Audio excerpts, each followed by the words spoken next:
Hadrian's wall and the edge of the World Trajan's successor, Hadrian, inherits not only a swollen empire, but also the question of how far it can realistically be held.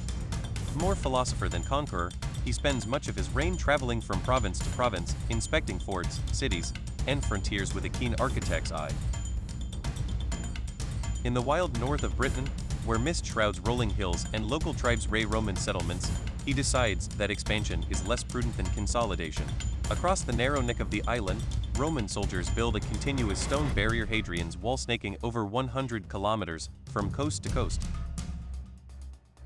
Mile castles, forts, and observation towers punctuate its length, manned by units drawn from far corners of the empire.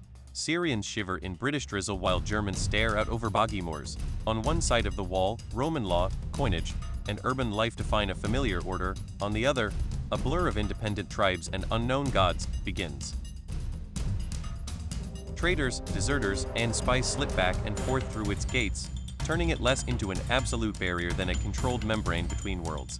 For the men stationed there, nights are filled with the hiss of wind through stone, the crackle of campfires, and the occasional distant sound of pipes or war cries from the dark.